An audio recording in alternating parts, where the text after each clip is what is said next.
在所有的舞蹈种类中，国标舞是对双人配合度要求最高的舞蹈。国标舞也可以称为双人配合的舞蹈艺术。学习国标舞的过程也是男士学习如何引导，女士学习如何跟随的过程。这期视频先是由刘太原、黎莹莹2位老师讲解的国标舞引导与跟随的技术，相信大家能从中学习到引导与跟随的基本要素，并通过不断的练习，让舞伴之间的配合天衣无缝，展现出国标舞的艺术魅力。好，现在我们一起来学习吧。男生引导的时候，主要的2个点在哪？第一个就是我们的中段，我们刚刚说了，很多同学一搭架的时候第一反应来，林老师配合我一下，好不好？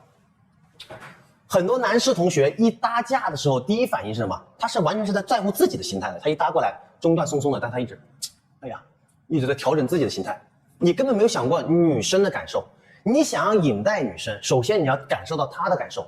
你们把你们搭架时的第一感受都给到了观众，什么意思？你想让自己的形态好看一点，想让自己帅气挺拔一点，可是你没有感受到女生有没有感受到你。所以首先第一个是意识上的，我们搭架的时候一定要记住，把你的第一感受给到女士，就是我们的什么？我们的中段，因为我们的中段是最大的贴靠位，所以你第一反应要想是你的中段的力量一定是挺拔的，找到你胸腔往上打开，腹股沟放松沉在下面，产生了一个对拉的力量，形成的中段挺拔的姿态。当有了这个姿态之后，大家记住，男士控制女生的方向全部取决于你的中段开还是关。比如说我要往旁打开，当然现在我是截止住它了，因为我的身体是有一点点对角线的状态，我想它做原地的打开，我们 oversway 的话，我是直接放过去。如果我的中段持续转动，它可能就到了我们双分点地的一个形态，对不对？如果我在这个位置突然用脚又推回去了，那就变成了一个击剑的形态。为什么？因为只是走了移动，身体并没有改变。OK， 这是中段一个核心需要的点。第二个位置就是你的小臂和手腕的位置。那么我们跳 tango 的时候，可能就小臂的接触面积就会大，就会到我们的手臂。那在华尔兹的时候，可能就是在手腕的位置。手腕的位置一定是找到女生肩胛骨这个位置，产生一个对抗力华尔兹对抗力。那它的区别用处是什么呢？当你这个位置卡准之后，你女生基本上的位置就会停留在你的右边，你的右手空间女生基本就会停留在你的右手空间，它是不能来到你的左边的。那在这个情况下的时候，你看，比如说我做个盘旋接步，我先用身体中段控制它转到这个位置了，下一步的打开就是你的重量继续往你的右手的位置去找，它就会打开。好，就身体手的力量一收回来，中段一转动，它又变成了同脚击剑的位置。放重心推出去，同脚击剑，这个时候转换你的胯，转动你的中段，再打开你的手，它又会去打开了。OK， 上停留卡住它就又到了踢腿的位置所以其实归根到底就是你的手臂跟中段的一个配合，因为我们昨天讲了我们女生该怎么去跟随，讲了它这一块我们肩胛骨这块怎么去放在男生的手上。那当你很在意这块给住他又很在意放在你手上的时候，基本上你们2个的空间就不会太大的变化。在这个情况下的时候，你就可以用你的中段控制动作的方向，用你的上身的空间，手臂的打开，控制女生要打开多少，延展多少。这个时候其实基本的引导意识形态就出现了。剩下的呢，当然就是老师帮不了你们的默契和自己的练习，肌肉记忆，对不对？比如我做一个 success right 我们追步之后接分身这个位置，你看我要感觉到是，你看身体转动让它变成侧行位，落下来之后我的侧行位不变，包括我站上来的时候，你看我身体还没变。下一步我不是用手去拉它过去，也不会用头自己去跑掉，而是想着我打开我左边的身体，让它产生位置可以走，对不对？我们从这个位置后退的来给他们看一下你看站起来，你看打开我左边的身体，让它可以走，而不是女生鬼跟得到你对不对？她不可能跟得到你的，没有这个意识的，所以你一定要去用这儿来控制方向。包括我们接分身后退分身来转动分身过去那个，走这个走1、2，你看我站上来了，对不对？再来一次看不见了。对，好，你看1、2站上来了，它打开多少取决于是我的身体给多少，我才能打开多少。比如说我做到一半我身体不做了，如果按照林老师的跟随的话，我可能力量就是停。好，我继续左边的身体关，他知道要关回来了，这个手的配合，他知道他头要打开了。那如果说我只是关，不带手的配合，他也不知道他打开。我不知道我要去哪，对他不打开还是对他不知道他给打开还是不打开。那他想要知道他在做分身，那我一定是身体的关跟手臂的打开都是做了。好，身体的关，手的打开，身体不动，推脚，完成。对，所以是这块跟这块的一个总共配合。中段负责找方向，手臂让女生做延展，明白了吗，同学们？我想今天讲的女生的引导其实就是一点，首先跟随。所以第一点就是什么？记住，女生首先你要听到男生的指令，比如他要打开，他要去那边还是去这一边，你都是要找到的。那我们听的耳朵在哪里呢？在你后背的肩胛骨的位置。为什么是在这个位置？同学们，我当跟林老师这样去搭架跳舞，放松跳舞的时候，你看我们只用这种感觉，他是能跟我去跳舞的，对不对？他是能跟我去跳舞的，只是有时候有些大的动作换方向比较快的时候，他可能有点跟不上。为什么？反应不过来。对，因为毕竟我们少了中段，对吧？所以其实是什么呢？我们只用这个位置是可以跳舞的，只是说不够完美。为什么呢？因为他只是在听啊。所以我们的耳朵该怎么去做呢？大家记住，我们要跟男生的手臂产生一个放在他手臂上的关系，也就是什么？我们打个比喻，就是把你的耳朵更加靠近男生的嘴巴，听清楚他在讲什么。那么男生的嘴巴其实就是你的手腕这个位置，对，手腕、小臂到手腕这个位置啊。所以女生要怎么做呢？首先第一点，你的中段。就是我们的中段这个腰背中腰的位置，中腰的位置垂直的，一定要垂直挺拔啊！为什么？因为我刚刚都说了，是放在他的手臂上，不是拉在他手臂，或者说拉对抗他手臂，不是扯住的，不是扯住的。所以记住，如果你的中腰没有支撑，你的力量可能就会变成扯住，相互拉扯的力量。这就是男生经常说你重的原因，你压住了。哎，所以我们要感觉中腰是不能变，中腰的力量是往上的。OK， 那么中腰往上之后啊，有些男生就会感受到哦，它是直了，可是我感觉好像滑滑的，跟直板的一样，直板一样找不到啊，这是第二点。女生你要把你的卡位找到，也就是你要把你的耳朵凸出来，让他知道你的耳朵在哪。对，怎么做呢？就是我们的胸腰的位置要往上去走，保持中腰垂直，胸腰的力量，比如说手方向，胸腰的力量去往斜上方去打开。那么你肩胛骨的这个位置已经是凸出来了，这个就是你的耳朵。那么男生就非常容易找到你耳朵的这个位置，看到吗？因为它刚好是下面直，上面是往上打开的，它就这里产生了个小小的折位，它有个倾斜位，哎，倾斜位，这个时候男生就很容易找到了。对，好，找到这个位置之后呢，可能还是会有男生讲，我总感觉好像还欠缺一点东西，我感觉我们两个是耗在那里的。OK， 这是最后一点，就是最后说的那个放。这个放不是靠身体做成的，而是我们脚下膝盖的释放，让我们自然产生一个重量的放下来。哎，在这个情况下的时候，男生就肯定是很能，当然你是做的要对的啊，在对的情况下的时候，男生是很明确能感受到女生的位置在哪里了。哎，是很容易去，对我才能让他发，我才能对他发号指令，你才能对女生说话，女生才能去听你说话。对，看到吗？啊，这就是我们刚才说的耳朵。好，第二个点和嘴巴，对，耳朵跟男生的嘴巴啊。好，第二个点就是我们的中段眼睛的位置。为什么说女生的中段是在眼睛呢？啊，因为你看我们刚刚打了一个比喻，比如说你要放在这儿，只要他一直想着他的中段是跟我的中段产生一个对抗平衡齐平的感觉的时候，当我去做打开的时候，他自然就会跟进来，看到吗？这就是他也会打开。当我去把我的力量往回推的时候，他一直想着跟着我的中段齐平，他也会往后去。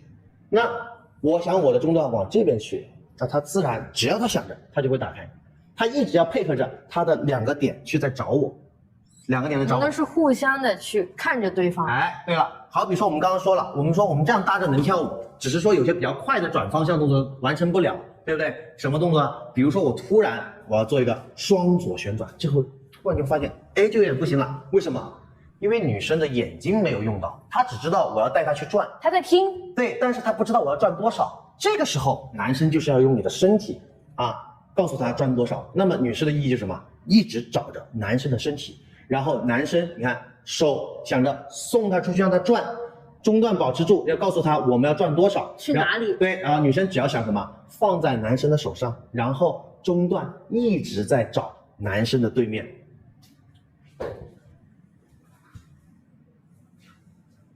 你这样你就不会散，因为你是一直在找男生的一个中段，找他的眼睛，然后你的耳朵，你是在聆听他的一个，他告诉你要去哪里，所以你看你又听又在看，所以你们在已经在保持在这个形态的时候，男生做什么动作，你是非常简单的去跟随他，你是不会破坏你们这个形态的，不会破坏我们俩的平衡。对，比喻是什么比喻呢？大家看过那些舞龙，前面一定会有个绣球。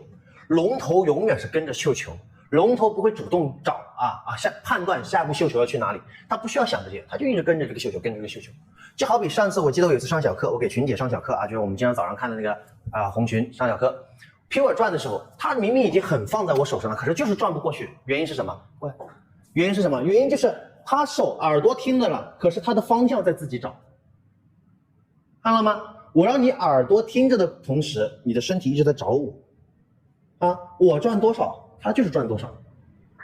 我再转多一点，它就要再转多一点。我不转，它就不转。